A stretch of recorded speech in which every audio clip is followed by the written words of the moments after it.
بسم الله الرحمن الرحيم. waxaan halkan idinku soo gudbinayaa waayeelka iyo waxgaradka iyo odayaasha beesha Yoonis Abdiraxmaan ama reer Yoonis oo kormeer ku soo maray fadhiisimada ciidamadii gurmadka ahaa ee ka tagay Cayn iyo Boqorkayn ee u gurmaday degmada Qorilugud. odayadaas oo saxaafadda la hadlay waxay la hadleen ciidamo isku dhafa oo beesha reer Yoonis iyo Cali Barra ah iyadoo beesha Cumarna aanay ka fogeyn meesha ay saxaafadda kula hadleen. intaanan idiin sii dayn waxaan doonayaa inaan taabto dhowr qodob oo yaryar. odayadan way idin dhegeysan doontaa gobonimada iyo siday u hadlayaan. horta ciidanka gurmadka ah ee ka tegay deegaanada wuxuu tegay maalintii dagaalka ayuu gurmaday. dagaalkii jimcuhu wuxuu ka socday meesha laga heshangeed iyo galgal. marka dagaalkaasi dagaal aada la isugu raagay buu ahaa. nasiib wanaag waxa ay gaadheen deegaanka iyagoo magaaladii Qorilugud ay qiilqiil ku jirto. nimankaasi dhabar jabin bay ku sameeyeen, waana nimanka ciidanka jabiyey. marka waxaan u sheegayaa waxa weeye in la isu gurmadaa dee waxa weeye dhaqanka habar jeclo ayaa ka mid ahayd. inkastoo dee gurmadku inuu hal dhinac yahay oo weligiina ahaa misna waa uun dee dhaqan ka mid a dhaqamada habar jeclo, laakiin waxaan arrintaa u taabtay inay nimankaasi ahaayeen nimankii ilaah baa wax badbaadiyey, ilaahay shimbirka uga soo dhigay inaan magaalada Qorilugud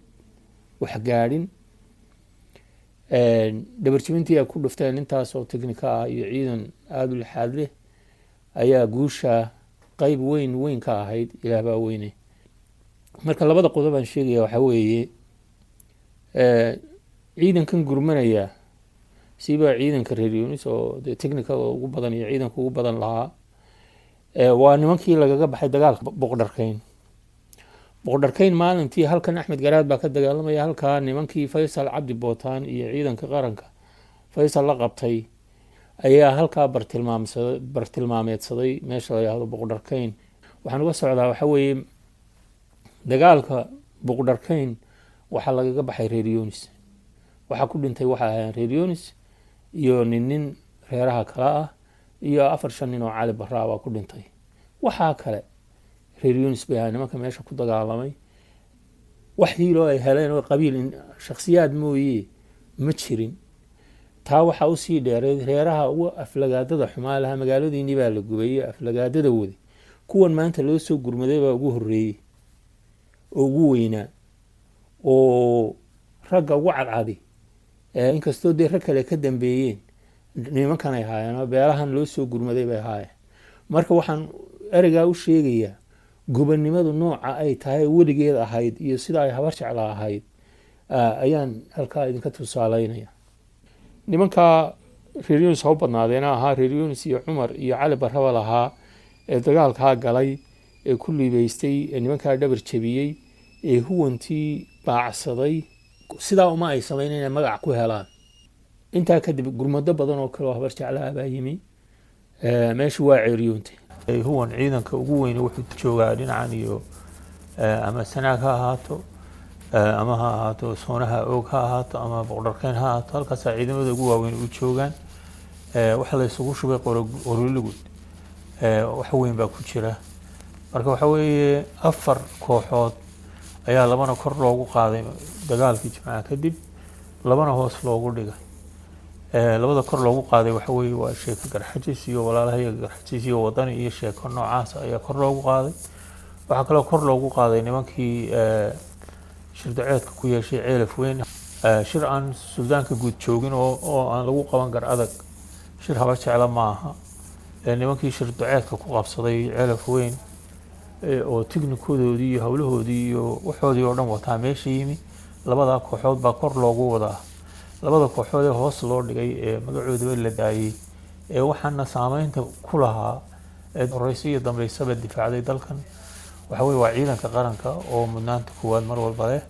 oo ka barbar dagaalamaya dadka xalaasha ee madaniga ee dadkooda iyo dalkooda difaacaya, iyo ciidamadii madaniga ahaa ee saameynta ku lahaa meesha sida nimankaan ka soo sheekeeyay ka soo gurmaday Cayn iyo Boqorkayn. waxaad la hayaan arki maysid dee waxa weeye abaal la iskagama rabo waa waajib qof walba saaran laakiin waxa weeye booqashada lafteedu waa sid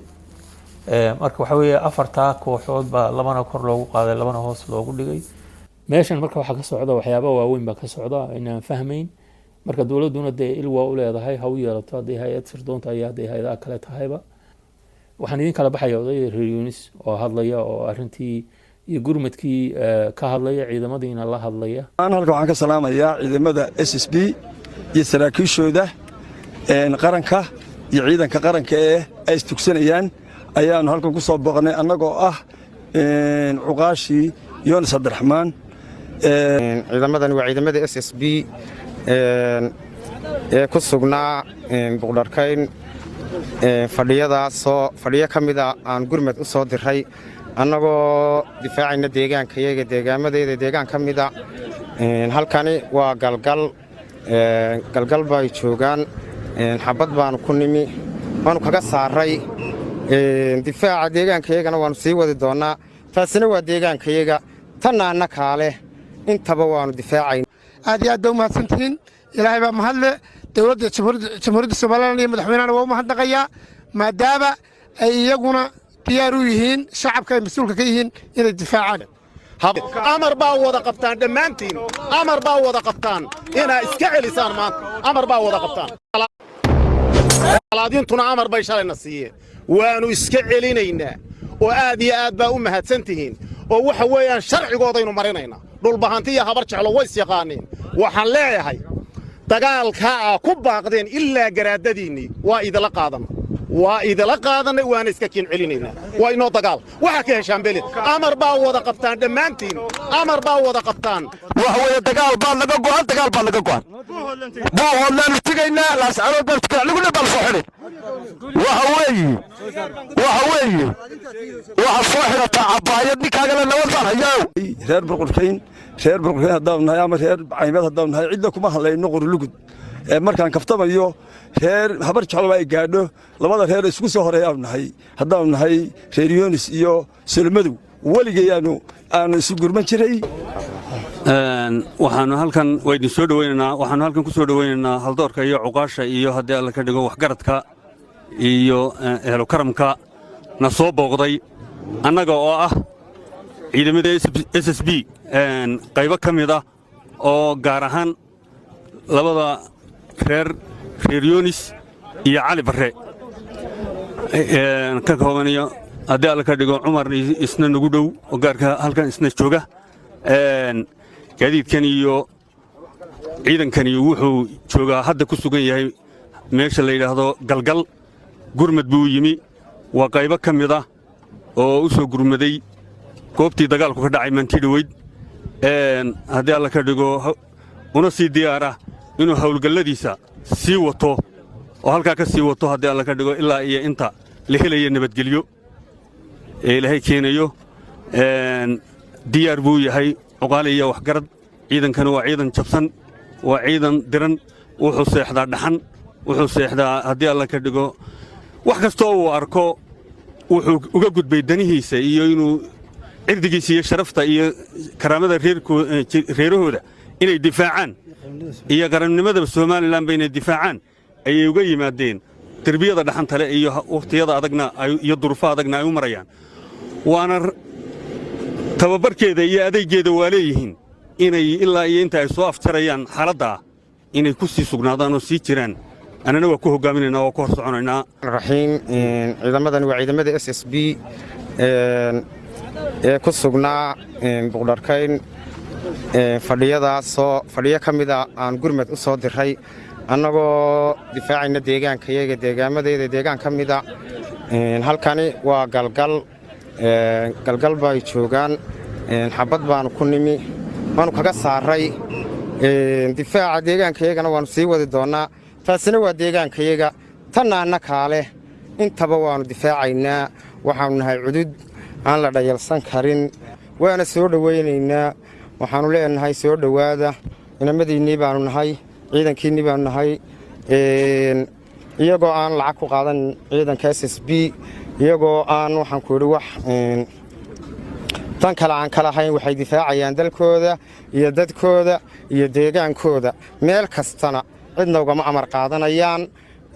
meel kasta way isgarab taagayaan dalkooda sharaftiisa iyo dadkoodaba deegaanadeennuna waxaan ku waynu difaacanaynaa cidna uga amar qaadan mayno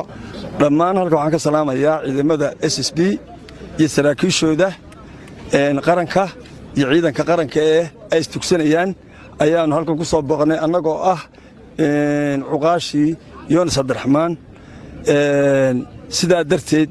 waxaanu aad iyo aad ugu mahad celinaynaa maadaabay u soo gurmadeen deegaamada ka mida Qorlugud oo ay ka soo gurmadeen Cayn Boqorkayn iyo Balli Cumar aad iyo aad weligay waa soo gurman jiray reer Boqorkayn haddaan nahay ama reer Caymeed haddaan nahay cidda kuma hadlayno Qorlugud markaan kaftamayo reer habar jecel ay gaadho labada reer isku soo horeeyaan nahay haddaan nahay reer Yoonis iyo Sulmadow weligay aanu isu gurman jiray oo ay abay uga tii nuux barbe iyo cali bare intaanu isu gurman haddaan nahay Muuse Bukarba markaanu aanu habar jecel iskala gurayno Muuse Bukar iyo nuux bari waxbaa ka wada dhaxaya aad iyo aad doomaantii qaybta Boqorkayn ama Balli Cumar ee gurmadka ku timi galgal ama Qorlugud oo ka kooban imika intan aan hor joognaa ay yihiin cali bare iyo reer Yoonis qayb ka mid ah waxaanu leenahay aad iyo aad u mahadsantihiin waxa u timaadeen gurmad aad ugu timaadeen walaalihiin idinkana berri ka maalin laydinku imanayo waana ku sugnaan doontaan in ku filanina way joogtaa Boqorkayn iyo Balli Cumar intiinan waxaa loo gartay inaa halkan ka hawlgashaan haddii Ilaahay ka dhigo marka waxa weeye halkaana in ku filan way ku hadhay intaa ku filan baa difaaci doonta marka waxaanu leenahay aad iyo aad u mahadsantihiin waxaad samayseen wax wanaagsan aad iyo aad baan idinku mahadnaqaynaa waxaan halkan ka salaamayaa dhammaan ciidamada SSB meel kastay joogaan gaar ahaan waxaan halkan iminka aanu goobjoog la nahay cali bare iyo reer Yoonis aad iyo aad baan ugu mahadnaqayaa waxaan mar labaad u mahadnaqayaa guutadii Cumar iyaduna ay soo dirtay oo halkan iminka garabka iyagan kala joogta oo meel nagu dhow hadeer iyaduna guutadeedu ay degan tahay iyagana aad iyo aad baan iyagana sii mari doonaa hadeer u tegi doonno iyagana aad iyo aad baan ugu mahadnaqaynaa dhammaan ciidamada qaranku meel kastay joogaan baan u mahadnaqayaa waxaan leeyahay guulaysta dalkiinna difaacaysaan calankiinna difaacaysaan cirdigiinna difaacaysaan kuwaanu ku seexanaabaatihiin inaanu idiin mahadnaqno markaa waa mudantihiin aad iyo aad baa u mudantihiin inaanu idiin mahadnaqno waxa weeye halkaad ka soo gurmateen waa Boqorkayn iyo Balli Cumar iyo inta iyo jiida la mida in ku filanna way joogtaa gurmad dambe haddii loo baahdana waa la keeni doonaa aad iyo aad baanu idinku habalyeynayna inaad diyaar u tihiin dalkiina inaad difaacdaan waxaan aad iyo aad ugu mahadnaqayaa ciidankan u soo gurmaday walaaladood ama tolkood xigtadood ee hiil walaal ee ku yimi halkan oo maanta aanu joogno oo galgal ah waa ku mahadsantihiin baa leeyahay ciidankan aad iyo aad baa u mahadsantihiin iyaga iyo madaxdooduba waa mahadsan yihiin waa tii loo wada dhashay waa tii la isku lahaa innagu xadgudbi mayno laakiin dhulkeenna taaka intaan leeka ogolaan mayno in lagu soo xadgudbo waynu ilaashanaynaa idinkaa u amran idinkaa ilaalinaya dee innagu cid kale xadgudub uguma tegayno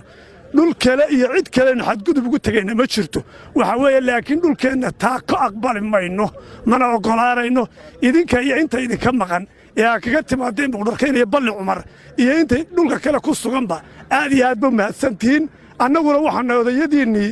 iyo marjiciinnii waannu idin soo booqannay waxaannu isniin bal waxay qabaan iyo waxay la kulmeen iyo halkay joogaan soo eega laysal khabaru kalmacayn bay carabtu tidhahdaa warka lagu siiyey waxaad indhaha ku aragtaa way kala duwan yihiin maadaama aynu maanta galgal joogno maadaama aad hiilkiinnii muujiseen waa mahadsantihiin aad iyo aad baa u mahadsantihiin ciidankii soo gurmaday waa ku mahadsantihiin bilkhusuusan ciidamadii Boqorkayn iyo Balli Cumar ka yimi waxaan leeyahay aad iyo aad baa u mahadsantihiin annaguna waynu soo booqannay waa mahadsantihiin boqolkiiba boqol baa mahadsantihiin intii ilaa iyo amar dambena halkanaa ku sugnaanaysaan waa joogaysaan inta kale cid ku filan iyo ciidan joogaana ku filanoo wuu jiraa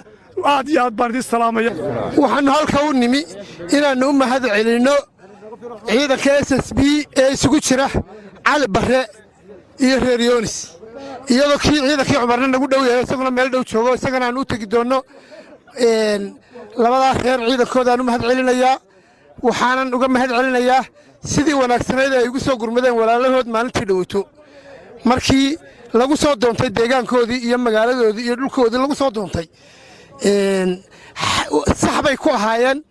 way ku habboonaayeen waan uga mahad celinaynaa inay difaacaan deegaanka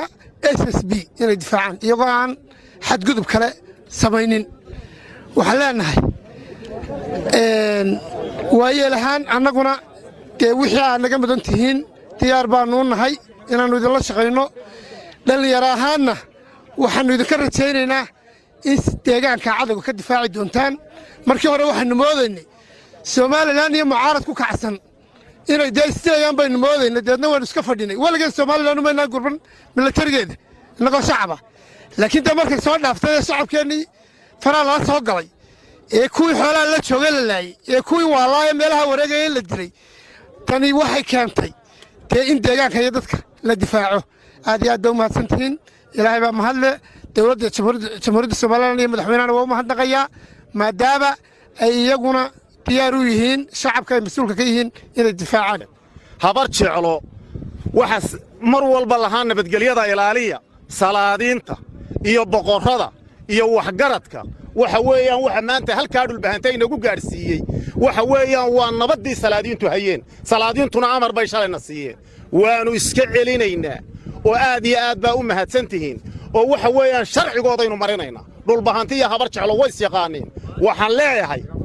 dagaalkaa aa ku baaqdeen ilaa garaadadiinnii waa idila qaadannay waana iska kiin celinaynaa waa inoo dagaal waxaa ka heshaan beled amar baa wada qabtaan dhammaantiin amar baa wada qabtaan inaa iska celisaan maanta amar baa wada qabtaan salaadiintuna amar bay shalayna siiyeen waannu iska celinaynaa